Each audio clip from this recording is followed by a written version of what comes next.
Yan guys, pauwi na kami. Ito yung aking binili. Yan, pagkalayo-layo tawid ilog. Tapos, dadaan kami din sa sagingan. Sabi ng anak ko, nakakatakot daw dumaan dito.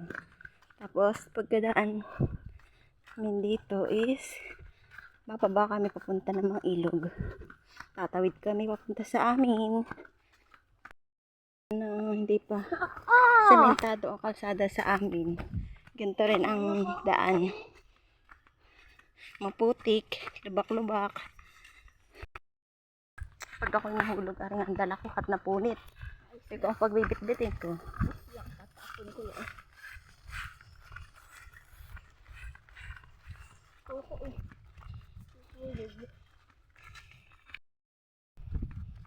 Palag kayo, maglalakad ka. Tatanong anak ko kung kaya ko daw tumawid dito mag-isa na gabi. Pero hindi. Ikaw, kaya mo? Yes. Eh. Bigyan mo lang ako 10 kasama. Hindi rin. Nakadaan na kami dito ng gabi pero kami maraming magkakasama. Siguro mga nasa 20.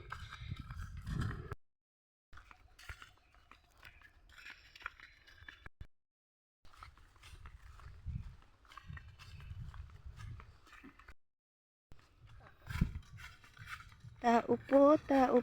Namimiesta po.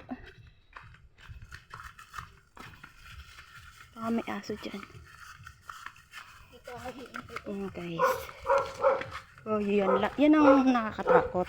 Ang doggy.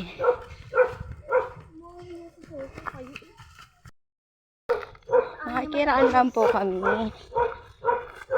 Nakakatakot yung aso kasi nagwawala kanina nang dumaan kami. Kasi kasama namin yung aming aso na si Coco. Ayan guys, ito ang aming Tuturo ko kayo. tatawirin. Sobrang tarik. Di lakad. Pag nadulas ka, di babangon ka. Gayon lang yun. Di ba guys? Bata-bata mo eh. Dali! Pababa ang bata. Oh. Palibasa hindi marunong tumawid. Di tulad namin, kami ay sanay tumawid sa mga ganitong madaos-os. Tapos basa-basa. Sige, magpadulas ka na. Naabutan ko kayo. Sige, magpadaos-os ka na. Takot madulas.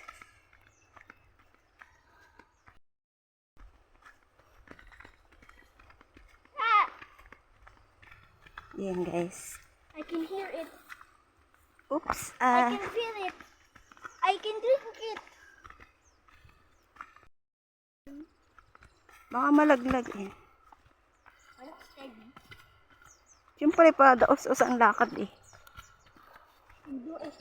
Oh my God. Yan. Masarap na lumablob. I saw Ang init.